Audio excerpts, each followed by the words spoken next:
നമസ്കാരം. ഡോക്ടർ ക്യൂവിലേക്ക് എല്ലാവർക്കും സ്വാഗതം.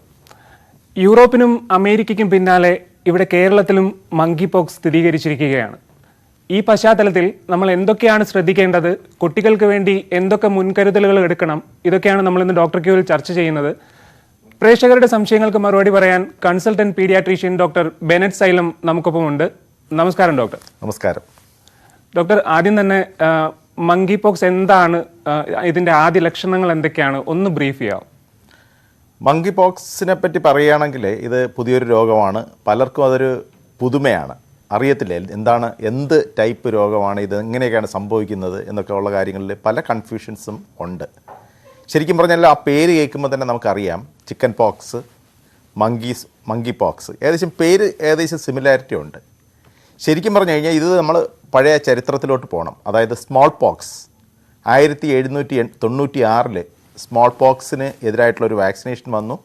അതിനുശേഷം സ്മോൾ പോക്സ് നമുക്ക് പൂർണ്ണമായിട്ട് ഇറാഡിക്കേറ്റ് ചെയ്യാൻ പറ്റി. പ്രത്യേകിച്ചും 1980 കാലഘട്ടങ്ങളിൽ ഈ സ്മോൾ പോക്സ് എന്നുള്ള രോഗം ഇറാഡിക്കേറ്റ് ചെയ്യാൻ പറ്റി. ഈ സ്മോൾ പോക്സിനെ പോലെ തന്നെ പൊന്തി വന്ന പുതിയൊരു രോഗമാണ് ഈ പറയുന്ന മങ്കി പോക്സ് എന്ന് പറയുന്നത്. ഇത് റെയിൻ ഫോറസ്റ്റുകളിൽ, ആഫ്രിക്കയിലെ റെയിൻ ഫോറസ്റ്റ് എന്ന് പറഞ്ഞു കഴിഞ്ഞാൽ മഴ കൂടുതൽ ഉള്ള ഫോറസ്റ്റിലാണ് ആദ്യമായിട്ട് എത്താൻ സാധിച്ചത്. പ്രത്യേകിച്ചും 1958 ചില കുരങ്ങ് വർഗ്ഗങ്ങളിലാണ് ആദ്യമായിട്ടിത് ഡയഗ്നോസ് ചെയ്തത്. എല്ലാ അതിൻ്റെ ലക്ഷണങ്ങളും നമുക്ക് അറിയാമെന്നുള്ള സ്മോൾ പോക്സിനെ പോലെയാണ്. സ്മോൾ പോക്സ് അല്ലെങ്കിൽ വസൂരി രോഗം എന്ന് പറയുന്നത് ഇന്നത്തെ തലമുറയ്ക്ക് അന്യമാണ്. കാരണം 1980 ശേഷം ആ രോഗം നമുക്കില്ല. കാരണം ലോകത്തുനിന്ന് തന്നെ ഇറാഡിക്കേറ്റ് ചെയ്യപ്പെട്ടു. എന്നാൽ 1970 ശേഷമാണ് ഇത് മനുഷ്യരിലും ഈ രോഗം പകരുമെന്ന് മനസ്സിലാക്കുകയും അങ്ങനെ ഈ രോഗത്തെപ്പറ്റി കൂടുതൽ പഠനങ്ങൾ നടത്തുകയും ഇന്നിതാ നമ്മുടെ നാട്ടിലും ഈ രോഗം എത്തിയിരിക്കുന്നു. അത് ഉറപ്പിച്ചിരിക്കുകയാണ്. ശരിക്കും പറഞ്ഞു കഴിഞ്ഞാൽ ഈ രോഗലക്ഷണങ്ങളെന്ന് പറഞ്ഞു കഴിഞ്ഞാൽ ഏകദേശം 1 മുതൽ 2 ആഴ്ച വരെ ഉള്ള സമയ കാലഘട്ടത്തിലാണ് ഈ രോഗം പകരുന്നത്. ഒരു വ്യക്തിയിൽ വന്നു കഴിഞ്ഞാൽ മറ്റൊരു വ്യക്തിയിലോട്ട് വരാം. മാത്രമല്ല ഇത് സൂണോട്ടിക് ഡിസീസ് എന്നാണ് പറയപ്പെടുന്നത്. അതായത് സൂണോട്ടിക് ഡിസീസസ് എന്ന് പറയുമ്പോൾ മൃഗങ്ങളിൽ നിന്ന് മനുഷ്യരിലോട്ട്, മറ്റു ജീവജാലങ്ങളിൽ മനുഷ്യരിലോട്ട്, പ്രത്യേകിച്ച് മൃഗങ്ങളിൽ നിന്ന് നമുക്ക് കിട്ടുന്നതിനെയാണ് ഈ സൂണോട്ടിക് ഡിസീസസ് എന്ന് പറയുന്നത്. മങ്കി പോക്സും അത്തരം ഗണത്തിൽ വരുന്നതാണ്. എന്നാൽ അതോടൊപ്പം തന്നെ മനുഷ്യർ ടു മനുഷ്യർ ആ രീതിയിലും ഇതിൻ്റെ ട്രാൻസ്മിഷൻ വരാം. അതുകൊണ്ട് ഇതിൻ്റെ ഓരോ പ്രശ്നവും ആദ്യമേ തന്നെ ഇത് മനസ്സിലാക്കുകയും ഐഡൻറ്റിഫൈ ചെയ്യുകയും ഐസൊലേറ്റ് ചെയ്യുകയും ചെയ്യേണ്ടത് അത്യാവശ്യമാണ്. പ്രധാന ലക്ഷണങ്ങൾ ചിക്കൻ പോക്സിനെ പോലെ തന്നെയാണ്, പക്ഷേ ഇച്ചിക്കൂടെ വലിയ ലീഷൻസ് ആയിരിക്കും. കുമിളകൾ പോലെ ശരീരത്തിൻ്റെ മുകൾ ഭാഗത്തിൽ, അപ്പർ പാർട്ട് ഓഫ് ദ ബോഡിയിലായിരിക്കും ഇത് ആദ്യം ലക്ഷണങ്ങൾ കാണുന്നത്. ഈ കുമിളകൾ മുഖത്തും കൂടുതലായിട്ട് കണ്ടുവരും. ഏകദേശം ചിക്കൻ പോക്സിനെ പോലെ തന്നെ ആയിരിക്കും ഈ ഇരിക്കുന്നത്. ഇതിൻ്റെ പ്രത്യേകത എന്ന് പറഞ്ഞു കഴിഞ്ഞാൽ ഇത് സ്പ്രെഡ് ചെയ്യുക, മനുഷ്യർ ടു മനുഷ്യർക്ക് സ്പ്രെഡ് ചെയ്യാൻ ചാൻസ് എന്ന് പറഞ്ഞു കഴിഞ്ഞാൽ 2 രീതിയിലാണ്. ഒന്ന് ഫൊമിറ്റസ് എന്ന് പറയുമ്പോൾ നമ്മുടെ റെസ്പിറേറ്ററി ഫ്ലൂയിഡ്സ് വഴി തുപ്പൽ വരാം, ശ്വാസോച്ഛ്വാസം ചെയ്യുന്ന ഫ്ലൂയിഡുകൾ ഇതുവഴി തന്നെ മറ്റു വ്യക്തികളിലോട്ട് കിട്ടാം. കൂടാതെ ഒരു കോണ്ടാക്റ്റ് വഴി മൃഗങ്ങളിൽ നമുക്ക് കിട്ടാം. മാത്രമല്ല മനുഷ്യർ ടു മനുഷ്യർ രക്തം വഴിയും ഇത് പകരാവുന്നതാണ്. ഇതൊക്കെയാണ് ഇതിൻ്റെ പ്രധാന കാര്യങ്ങളെന്ന് പറയുന്നത്. ശരി ഡോക്ടർ. മുതിർന്നവരിൽ ഇത് താരതമ്യേന തീവ്രമാകാനും ഗുരുതരമാകാനുള്ള സാധ്യത കുറവാണെന്ന് പറയപ്പെടുന്നുണ്ട്. കുട്ടികളിൽ ഇത് എങ്ങനെയാണ്, ഗുരുതരമാകാനുള്ള സാധ്യത കൂടുതലാണോ? ഇത് ആദ്യം മനസ്സിലാക്കേണ്ടത് ഇതൊരു വൈറസ് ഡിസീസാണ്. വൈറസ് രോഗത്തിൻ്റെ പ്രത്യേകത എന്താണെന്ന് പറഞ്ഞു കഴിഞ്ഞാൽ ചികിത്സിച്ചാൽ ഒരാഴ്ച, ചികിത്സിച്ചില്ലെങ്കിൽ 1 വീക്ക് എന്ന് നമുക്ക് പറയാം. അതായത് തമാശ രൂപത്തിൽ നമ്മൾ പറയുന്നതാണ്. കാരണം മിക്ക വൈറസ് രോഗങ്ങൾക്കും ചികിത്സയുടെ ആവശ്യമില്ല. അതാണ് ആദ്യം മനസ്സിലാക്കേണ്ടത്. കാരണം ഇതിനെല്ലാം നമ്മൾ പറയുന്ന ഒരൊറ്റ വാക്കുണ്ട്, സെൽഫ് ലിമിറ്റിംഗ് എന്ന് പറയും. തന്നെ നമ്മുടെ ബോഡിക്കുള്ള പ്രതിരോധ ശേഷി കൊണ്ട് അസുഖത്തിനെ കൺട്രോൾ ചെയ്യാൻ പറ്റും. ഈ പറയുന്ന മങ്കി പോക്സും അതുപോലെ തന്നെയാണ്. നമുക്കറിയാവുന്ന ചിക്കൻ പോക്സും അങ്ങനെ തന്നെയാണ്. നമുക്ക് തന്നെ കൺട്രോൾ ചെയ്യാൻ പറ്റും. ഇനി കുട്ടികൾക്കാണോ വലിയവർക്കാണോ പ്രശ്നം എന്നുള്ളതാണ് അടുത്ത ക്വസ്റ്റ്യൻ. ഇത് വലിയ വ്യത്യാസങ്ങൾ വരാറില്ല. കുട്ടികളിലും വലിയവരിലും ഒന്നുപോലെ ഇത് സ്പ്രെഡ് ചെയ്യാം. പിന്നെ കോണ്ടാക്റ്റിൻ്റെ ചാൻസസ് വളരെ കൂടുതൽ കുട്ടികളിലായതുകൊണ്ട് കുട്ടികളിൽ സ്പ്രെഡ് ചെയ്യാനാണ് താരതമ്യേന ചാൻസ് കൂടുതൽ. വേറൊരു കാര്യം മനസ്സിലാക്കേണ്ടത്, മിക്ക വൈറസ് രോഗങ്ങളും, പ്രത്യേകിച്ചും ഇതുപോലുള്ള വൈറസ് രോഗങ്ങൾ, ഉദാഹരണം ചിക്കൻ പോക്സ് വന്നു കഴിഞ്ഞാൽ ഏകദേശം 5 മുതൽ 10 വയസ്സ് വരെയുള്ള പ്രായത്തിൽ വരികയാണെങ്കിൽ നമുക്ക് വലിയൊരു സീരിയസിലോട്ട് പോകാറില്ല. എക്സ്ട്രീംസ് ഏജ് എന്ന് പറഞ്ഞു കഴിഞ്ഞാൽ 1 വയസ്സിന് മുമ്പുള്ള പ്രായം, 60 വയസ്സിന് ശേഷമുള്ള പ്രായം, പ്രത്യേകം ചിക്കൻ പോക്സിലൊക്കെ 40 വയസ്സിന് ശേഷമുള്ള പ്രായമേ നമുക്ക് ഒരു മുതിർന്ന ഏജായിട്ട് പറയാം. അതുപോലെ ഈ മങ്കി പോക്സ് വന്നു കഴിഞ്ഞാലും എക്സ്ട്രീം ഏജിൽ വന്നു കഴിഞ്ഞാൽ തീർച്ചയായിട്ടും അത് സീരിയസ് ആയിട്ട് നമുക്ക് കാണേണ്ടി വരും. അല്ലാതെ കുട്ടികൾ എന്ന് പറയുന്ന ന്യൂ ബോൺസിനെയും നമുക്ക് ഉൾപ്പെടുത്താനായിട്ട് പറ്റുന്നതല്ല.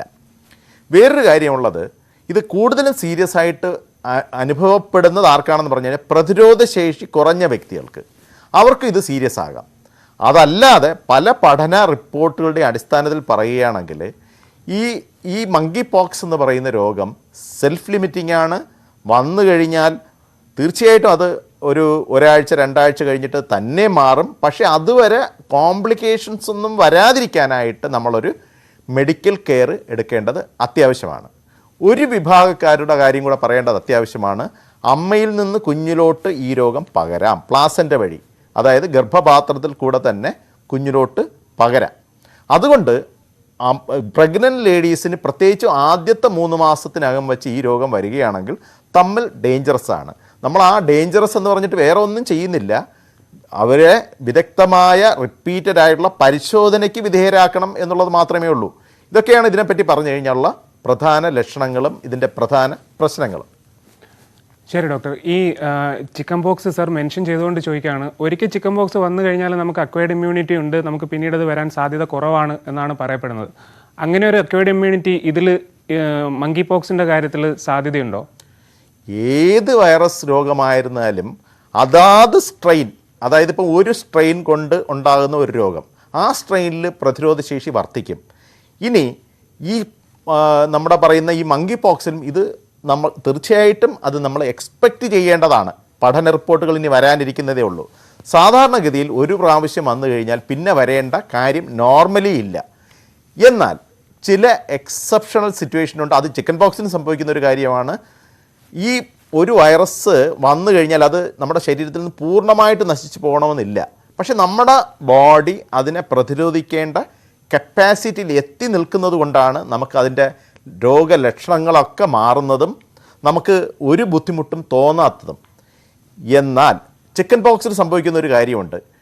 ചില സമയങ്ങളിലെങ്കിലും പ്രതിരോധശേഷി കുറഞ്ഞു വരുന്ന ഒരു വ്യക്തിക്ക് അത് വീണ്ടും റീസർജ് ചെയ്ത് വരാം, അതായത് വീണ്ടും ഈ രോഗം വരാം. അതിൻ്റെ പേരാണ് ഹെർപ്പീസ് സോസ്റ്റർ എന്ന് പറയും. ഹെർപ്പീസ് എന്നുള്ള പേരിലാണ് ഇത് അറിയപ്പെടുന്നത്. ഇങ്ങനെ ഹെർപ്പീസ് സോസ്റ്റർ വന്നു കഴിഞ്ഞാൽ ആ ഒരു കാരണം കൊണ്ട് തന്നെ അതിൽ നിന്ന് തന്നെ മറ്റുള്ളവർക്കെല്ലാം സ്പ്രെഡ് ചെയ്യേണ്ട ചാൻസും വളരെ കൂടുതലാണ്. മറ്റുള്ളവർക്ക് സ്പ്രെഡ് ചെയ്യുമ്പോൾ അത് ചിക്കൻ പോക്സ് ആയിട്ട് മാറാം. ഇനി നമ്മൾ ഈ പറഞ്ഞു വരുന്നത് ഇപ്പോൾ മങ്കി പോക്സ് ആണ്. മങ്കി പോക്സിലും ഇങ്ങനെ സംഭവിച്ചുകൂടാ ഇല്ല എന്ന് നമുക്ക് പറയാറായിട്ടില്ല. നമുക്ക് വെയിറ്റ് ചെയ്യേണ്ടി വരും. നമുക്കിനി കാലം വച്ച് നമുക്ക് മനസ്സിലാക്കാനേ പറ്റൂ. നിലവിലെ പ്രത്യേകിച്ച് ഇതിനൊരു വിദഗ്ധമായ പൂർണ്ണമായിട്ടുള്ള പഠന റിപ്പോർട്ടുകളിൽ ഇനി എത്താനിരിക്കുന്നതേ ഉള്ളൂ. അത് കഴിയുമ്പോഴേ നമുക്കിതിനെപ്പറ്റിയുള്ളൊരു ശരിയായ ഒരു അഭിപ്രായം പറയാൻ സാധിക്കുകയുള്ളൂ. ശരി ഡോക്ടർ, അടുത്തത് നമുക്കറിയേണ്ടത് വാക്സിനേഷനെ കുറിച്ചാണ്. മങ്കി പോക്സിന് വാക്സിനേഷൻ നിലവിലുണ്ടല്ലോ, ഇത് എത്രത്തോളം ഫലപ്രദമാണ്, ഏത് പ്രായക്കാർക്കാണ് എടുക്കേണ്ടത്, ഇത് നമുക്ക് ലോക്കലി അവൈലബിൾ ആണോ, ഒന്ന് പറയാം. ശരിക്കും വാക്സിനേഷൻ്റെ കാര്യത്തിൽ പറഞ്ഞു കഴിഞ്ഞാൽ നമ്മൾ വീണ്ടും വസൂരി രോഗത്തിലോട്ട് തന്നെ പോകണം, അതായത് സ്മോൾ പോക്സിലോട്ട് തന്നെ പോകണം. പണ്ട് നമുക്ക് ഒരു കുരുക്കുത്തി എന്ന് പറഞ്ഞുകൊണ്ടൊക്കെ ഒരു വാക്സിനേഷൻ എടുക്കുമായിരുന്നു, അതായത് സ്മോൾ പോക്സിനെതിരെയുള്ള ഒരു വാക്സിനേഷൻ ആയിരുന്നു അത്. അങ്ങനെ ഒരു പ്രായം, പ്രത്യേകിച്ച് എൻ്റെ പ്രായമൊക്കെ എത്തിയവർക്കൊക്കെ അത് കിട്ടിയിട്ടുള്ളതുമാണ്. അത് പണ്ട് സ്മോൾ പോക്സിനെതിരെയുള്ള വാക്സിനേഷനായിരുന്നു.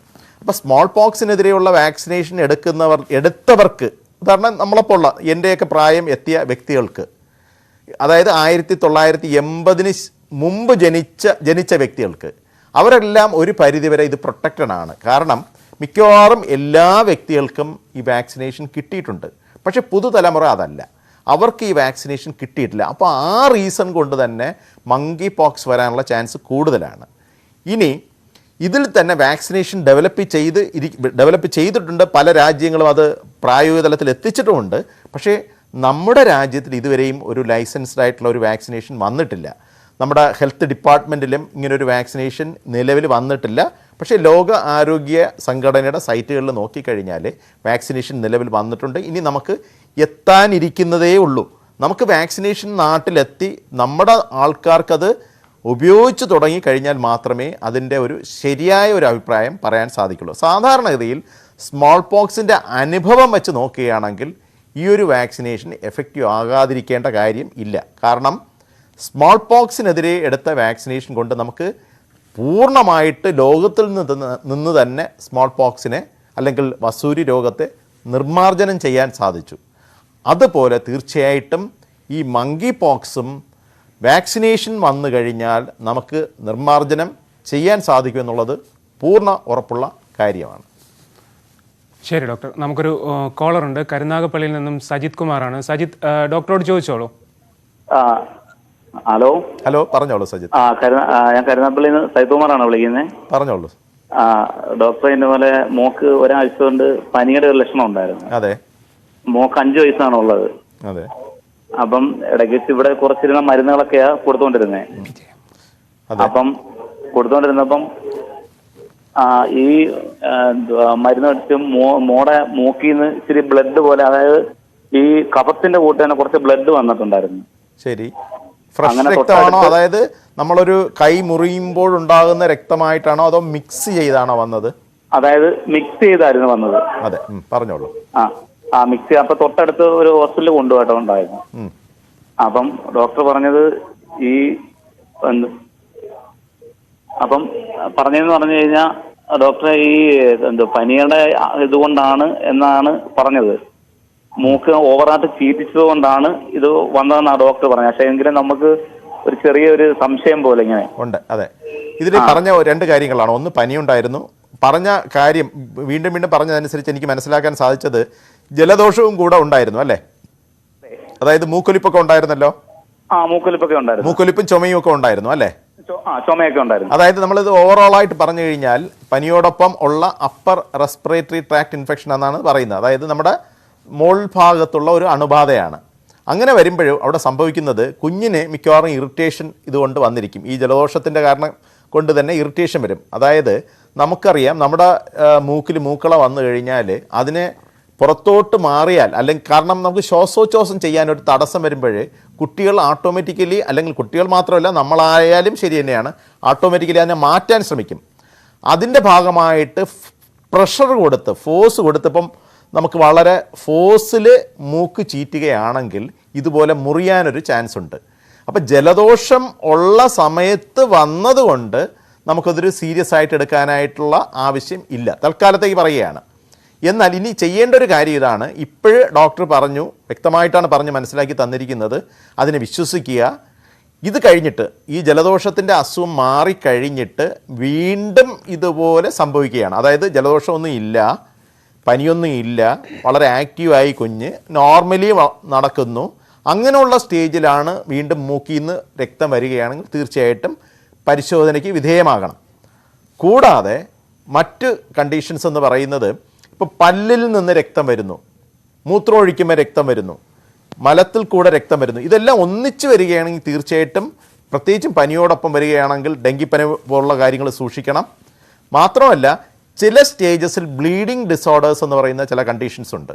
അതായത് ജന്മനാ തന്നെ നമുക്കിപ്പം സാധാരണ ഒരു മുറിവൊക്കെ പറ്റിക്കഴിഞ്ഞാൽ അത് രക്തം കട്ട പിടിച്ച് ആ രക്തം വാർന്നു പോകുന്നത് തടസ്സപ്പെടുത്തി നമ്മൾ നോർമലാകും. അതാണ് നമ്മുടെ ബോഡിയിൽ സാധാരണ സംഭവിക്കുന്നത്. ചില കുട്ടികൾക്കും ചില വ്യക്തികൾക്കും ഈ ക്ലോട്ട് ചെയ്യാനുള്ള ചില ഘടകങ്ങൾ ശരീരത്തിൽ ഇല്ലാത്തവരായിരിക്കും. അങ്ങനെ ഉള്ളവർക്ക് ഇതുപോലെ ബ്ലീഡിങ് വരാം.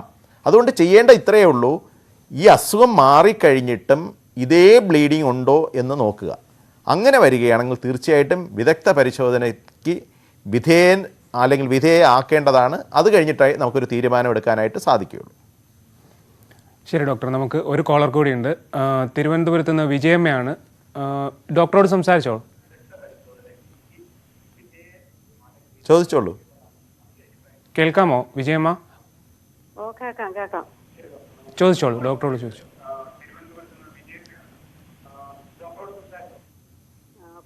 ടി വിയിൽ ശ്രദ്ധിക്കരുത്, ഡോക്ടറോട് സംസാരിച്ചോളൂ. ഓ മകന്റെ മകള് കൊച്ച് 5ാം ക്ലാസ് പഠിക്കുന്ന കുട്ടിക്ക് കൂടെ ഈ ജലദോഷം വരുന്നുണ്ട്. ഇടയ്ക്കിടയ്ക്ക് ജലദോഷം വരുന്നുണ്ടല്ലേ? ഇടയ്ക്കിടയ്ക്ക് ജലദോഷം വരുന്നുണ്ട്, തൊണ്ടവേദന വരും, പുറത്ത് ചൂടില്ല. ഒരു ഡോക്ടറെ കാണിച്ചോണ്ടിരിക്കുകയാണ്, എന്നിട്ടും അത് കൂടെ ഇങ്ങനെ വരണുണ്ട്. എവിടെയാണ് കാണിക്കുന്നത്? അത് ഒരു കുഴപ്പമില്ല, എവിടെ കാണിച്ചാലും കുഴപ്പമില്ല. ഡോക്ടർ നിർദ്ദേശം എന്ത് പറഞ്ഞു? ഡോക്ടർ എന്ത് പറഞ്ഞു ഈ കണ്ടീഷനെ പറ്റി? പിന്നെ മരുന്ന് കഴിക്കുമ്പോൾ കുറയും, വേറെ അസുഖത്തിന്റെ ലക്ഷണമൊന്നും ഇല്ലെന്നാണ് പറഞ്ഞത്. എത്ര ഇടവിട്ടാണ് ഈ അസുഖം വരുന്നത്? അത് 2 മാസം കൂടുമ്പോഴത്തേക്ക് 2 മാസം ഇങ്ങനെ, പിന്നെ കുഴപ്പമൊന്നുമില്ലായിരുന്നിട്ട് വീണ്ടും ഇങ്ങനെ വരും. 2-3 മാസത്തിന് ഇടവിട്ട് ഒരു അസുഖം വരിക എന്ന് പറഞ്ഞാൽ കുട്ടികൾക്ക് സർവ്വസാധാരണമാണ്. പിന്നെ ഒരു കാര്യം എന്ന് പറഞ്ഞു കഴിഞ്ഞാൽ, ഇങ്ങനെ വരുന്നത് 2 കാര്യങ്ങളായിട്ട് നമ്മൾ ചിന്തിക്കണം. ഒന്ന്, ഉണ്ടാകുന്ന അണുബാധ. പ്രത്യേകിച്ചും സ്കൂളിൽ പോകുന്ന കുട്ടികൾക്ക് ഏതൊരു കുട്ടിക്ക് മറ്റൊരു കുഞ്ഞിന് അസുഖം ഉണ്ടെങ്കിൽ നമ്മുടെ കുഞ്ഞിനും അസുഖം വരാനുള്ള ചാൻസസ് വളരെ കൂടുതലാണ്. കാരണം വലിയവരെ പോലെ അല്ല, കുട്ടികൾ പരസ്പരം നല്ല രീതിയിൽ കോണ്ടാക്ട് ചെയ്യുന്നവരാണ്. വളരെ ഒന്നിച്ച് കളിക്കുകയും ഒന്നിച്ച് ഭക്ഷണം കഴിക്കുകയും ഒക്കെ ചെയ്യുന്ന ഒരു സ്വഭാവമാണ്. അതാണ്, അങ്ങനെയാണ് കുഞ്ഞുങ്ങളെന്ന് പറയുന്നത് അതാണ്. അപ്പോൾ ആ ഒരു സാഹചര്യത്തിൽ ഒരു കുട്ടിക്ക് അസുഖമുണ്ടെങ്കിൽ മറ്റൊരു കുട്ടിക്ക് പകരാനുള്ള ചാൻസ് വളരെ കൂടുതലാണ്. അപ്പോൾ ആ രീതിയിൽ വരാം. 2, ഇങ്ങനെ വരാനുള്ള കൂടുതൽ ചാൻസ് ആർക്കാണെന്ന് പറഞ്ഞു കഴിഞ്ഞാൽ തമ്മിൽ പ്രതിരോധശേഷി കുറഞ്ഞ കുട്ടികൾക്കാണ്. അപ്പോൾ അങ്ങനെ പ്രതിരോധശേഷി കുറഞ്ഞ കുട്ടിയാണോ എന്നുള്ളത് നിങ്ങളുടെ കുഞ്ഞിനെ ചികിത്സിക്കുന്ന ഡോക്ടറിനെ അറിയാൻ സാധിക്കും. കാരണം എന്തൊക്കെ മരുന്നുകളാണ് ഓരോ സമയത്തും കൊടുക്കേണ്ടി വരുന്നത്, ജസ്റ്റ് ഒരു ജലദോഷത്തിൻ്റെ മരുന്ന് മാത്രം കൊടുത്ത് മാറുന്നുണ്ടോ, അതോ ജലദോഷം അല്ലെങ്കിൽ പനിയുടെ മരുന്ന് മാത്രം കൊടുത്ത് മാറുന്നുണ്ടോ? അങ്ങനെ മാറുന്നെങ്കിൽ അതൊരു വലിയ സീരിയസ് അല്ല. നേരെ മറിച്ച് എല്ലാ പ്രാവശ്യം വരുമ്പോഴും ആൻറ്റിബയോട്ടിക്സ് കൊടുക്കേണ്ടി വരുന്നു. മാത്രമല്ല ചില സമയങ്ങളിലെങ്കിലും അഡ്മിറ്റ് ചെയ്യേണ്ടി വരുന്നു. ഇതുപോലെ അല്പം കൂടിയ പ്രശ്നമായിട്ട് മാറുന്നു എങ്കിൽ ജന്മനാ പ്രതിരോധശേഷി കുറഞ്ഞ കുട്ടിയാണോ എന്ന് ചിന്തിക്കേണ്ടത് അത്യാവശ്യമാണ്. എന്തായാലും നിങ്ങളെ കുഞ്ഞിനെ ചികിത്സിക്കുന്ന ഡോക്ടർ നന്നായിട്ടാണ് നോക്കുന്നതെന്നാണ് എനിക്ക് പറഞ്ഞതിൽ നിന്ന് മനസ്സിലാക്കാൻ സാധിച്ചത്. തീർച്ചയായിട്ടും അവിടുത്തെ ചികിത്സ വീണ്ടും തുടർന്ന് കൊണ്ടുപോവുക. ആവശ്യം എന്തെങ്കിലും ഉണ്ടെങ്കിൽ മാത്രം അതിനെ മറ്റു ഹോസ്പിറ്റലിലോട്ട് കാണിക്കുക. ശരി ഡോക്ടർ, നമുക്കൊരു ഇടവേള കഴിഞ്ഞ് തിരികെ എത്താം. ഡോക്ടർ ക്യൂവിൽ ഇനി ഒരു ഇടവേള.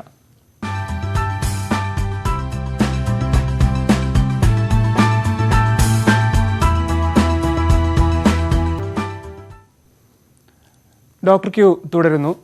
ഡോക്ടർ, എൻ്റെ അടുത്ത ചോദ്യം ചിക്കൻ പോക്സിനെ കുറിച്ചാണ്. നമ്മൾ കുട്ടികളിൽ ചിക്കൻ പോക്സ് വരുമ്പോൾ നമ്മൾ ശ്രദ്ധിക്കേണ്ടത് എന്തൊക്കെയാണ്? നമ്മൾ പൊതുവെ പറയാറുണ്ട് കുട്ടിക്കാലത്ത് ഒന്ന് ചിക്കൻ പോക്സ് വന്നു പോകുന്നത് നല്ലതാണ്, നമുക്ക് അക്വയർഡ് ഇമ്മ്യൂണിറ്റി കിട്ടുമെന്നൊക്കെ. നമ്മൾ ഇത് ഗുരുതരമാവാൻ സാധ്യതയുണ്ടോ? ഇതിൽ ശ്രദ്ധിക്കേണ്ട കാര്യങ്ങൾ എന്തൊക്കെയാണ് കുട്ടികളിൽ ചിക്കൻ പോക്സ് ഉണ്ടാവും? സാധാരണ ഒരു 5 മുതൽ 10 വയസ്സ് വരെയുള്ള പ്രായത്തിൽ കുട്ടികൾക്ക് ചിക്കൻ പോക്സ് വരുന്നത് ഒരു പരിധിവരെ നല്ലതെന്ന് തന്നെ നമുക്ക് കണക്കാക്കാൻ പറ്റും. കാരണം അതൊരു സീരിയസ് ആകാറില്ല. മിക്കവാറും മെഡിസിൻ പോലും ആവശ്യം വരാറില്ല. കാരണം ഇത് സെൽഫ് ലിമിറ്റിംഗ് ആണ്, നേരത്തെ പറഞ്ഞതുപോലെ. അതായത് തന്നെ മാറുന്ന ഒരു രോഗമാണ്. എന്നാൽ എക്സ്ട്രീം ഏജായ 1 വയസ്സിന് മുമ്പുള്ളതോ അല്ലെങ്കിൽ മുതിർന്നവരോ ഒരു 40-50 വയസ്സിന് ശേഷമുള്ളവർക്കൊക്കെ വരികയാണെങ്കിൽ ഇത് വളരെ സീരിയസ് ആയിട്ട് മാറാം. ഇനി അവർക്ക് പോലും ചില സാഹചര്യങ്ങളിലെങ്കിലും മരുന്ന് ഇല്ലാതെ മാറാറുണ്ട്. സാധാരണഗതിയിൽ കുട്ടികളെ സംബന്ധിച്ചിടത്തോളം 1 മുതൽ 2 ആഴ്ചയാണ് ഇതിൻ്റെ ബുദ്ധിമുട്ട് അനുഭവിക്കുന്നത്. മിക്കവാറും കുഞ്ഞുങ്ങൾക്ക് ഇത് വരുന്ന ആദ്യം തുടക്കത്തിലെന്ന് പറഞ്ഞാൽ ഒരു ചെറിയ ജലദോഷം പോലെ ആയിരിക്കും, തലവേദന കാണും, ബോഡി പെയിൻ കാണും, ശരീരമൊക്കെ നല്ല വേദനയായിരിക്കും, ക്ഷീണം കാണും, ചിലർക്കെങ്കിലും വളരെ അധികമായ ചൊറിച്ചിൽ കാണും, ദേഹമെല്ലാം ഇച്ചിങ് ഒരു ടെൻഡൻസി എന്ന് പറയും.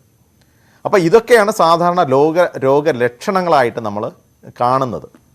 ഇനി ഇവർക്ക് തന്നെ ഈ പറഞ്ഞ ഒരു 5 മുതൽ 10 വരെ അല്ലാത്ത ഏജിനൊക്കെ അതൊരു ബുദ്ധിമുട്ട് ചില സമയങ്ങളിലെങ്കിലും വരാറുണ്ട്. ഏറ്റവും വലിയൊരു ഗുണം ചിക്കൻ പോക്സിനെ പറ്റി പറയാനുള്ളത് ഇതിന് മെഡിസിൻ ഉണ്ടെന്ന് പറഞ്ഞു കഴിഞ്ഞാൽ മെഡിസിൻ കൊടുത്തു കഴിഞ്ഞാൽ പെട്ടെന്ന് തന്നെ ഇതിൻ്റെ ബുദ്ധിമുട്ട് കുറയാറുമുണ്ട്. ഒരു തെറ്റിദ്ധാരണ ഉള്ളത് മെഡിസിൻ ഉപയോഗിച്ച് കഴിഞ്ഞാൽ ഈ വന്ന് പോയി അക്വയർഡ് ഇമ്മ്യൂണിറ്റി വരും എന്നുള്ള ഒരു ധാരണ പലർക്കും ഉണ്ട്. മെഡിസിൻ കൊടുത്തു കഴിഞ്ഞാൽ ഈ അക്വയർഡ് ഇമ്മ്യൂണിറ്റി കിട്ടാതെ പോകുമോ എന്നൊരു തെറ്റിദ്ധാരണ പലർക്കും ഉണ്ട്. അങ്ങനെ സംഭവിക്കുന്നതല്ല. കാരണം ഇതിൻ്റെ സിവിയറിറ്റി കുറയ്ക്കാനാണ് യഥാർത്ഥത്തിൽ ഈ മെഡിസിൻ്റെ ഗുണം ചെയ്യുന്നത്. പ്രത്യേകിച്ച് അസൈക്ലോവീർ എന്നുള്ള ഒരു മെഡിസിൻ ഇതിലേക്ക് വേണ്ടി ഉപയോഗപ്രദമാണ്. അല്ലാതെ ആ കിട്ടേണ്ട അക്വേർഡ് ഇമ്മ്യൂണിറ്റി ഈ മെഡിസിൻ കഴിക്കുന്നത് കൊണ്ട് നഷ്ടപ്പെടുന്നില്ല. അതിനാൽ നമ്മൾ മനസ്സിലാക്കേണ്ട ഒരു കാര്യം, ചിക്കൻ പോക്സ് വരട്ടെ അല്ലെങ്കിൽ വന്നു പോട്ടെ എന്ന് തീർച്ചയായിട്ടും വിചാരിക്കാം. പക്ഷേ ഇതിലൊരു ഒരേ ഒരു ചെറിയ പ്രശ്നം നമ്മൾ കാണേണ്ടത്, വളരെ പ്രധാനപ്പെട്ട ദിവസമാണ് ചിക്കൻ പോക്സ് വരികയാണെങ്കിൽ നമ്മുടെ കുട്ടികൾക്ക് അത് ചെയ്യാൻ പറ്റാത്തൊരു സാഹചര്യത്തിലോട്ടെത്തും. ഉദാഹരണം, 10ാം ക്ലാസ് പരീക്ഷയുടെ സമയം, നമുക്ക് പിന്നെ ഒരു എക്സാമിനേഷൻ ഈ ഒരു കാരണം കൊണ്ട് കിട്ടേണ്ട ചാൻസ് ഇല്ല. അവിടേക്കാണ് ഈ പ്രശ്നം. അതിലേക്ക് വേണ്ടിയിട്ട് വളരെ നമുക്ക് വ്യക്തമായിട്ടുള്ള വാക്സിനേഷൻ ഇപ്പോൾ ഉണ്ട്. ചിക്കൻ പോക്സിന് എതിരായിട്ട് തെളിയിക്കപ്പെട്ട വാക്സിനേഷൻ നമുക്കിപ്പം നിലവിലുണ്ട്. അത് ഉപയോഗിക്കുന്നതാണ് വന്ന് പോകാൻ വേണ്ടി വെയിറ്റ് ചെയ്യുന്നതിനെക്കാട്ടിലും എപ്പോഴും ഉചിതം. 1 വയസ്സിന് ശേഷം ഈ വാക്സിനേഷൻ നമുക്ക് നൽകാൻ പറ്റും. കഴിയുന്നത് ഒരു 2 ഡോസെങ്കിലും ഈ വാക്സിനേഷൻ എടുത്തിരിക്കണം. 1 മാസം ഇടവിട്ടാണ് സാധാരണ കൊടുക്കുന്നത്.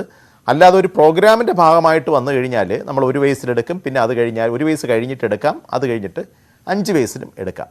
ഇങ്ങനെ വാക്സിനേഷൻ എടുത്ത് പ്രൊട്ടക്ഷൻ കിട്ടുന്നതും വന്നു പോയി പ്രൊട്ടക്ഷൻ കിട്ടുന്നതും രണ്ടും പ്രായോഗിക തലത്തിൽ ഒന്ന് തന്നെയാണ്. അതുകൊണ്ട് ഇതിൽ ഏത് വേണമെന്ന് നമ്മളാണ് തീരുമാനിക്കേണ്ടത്.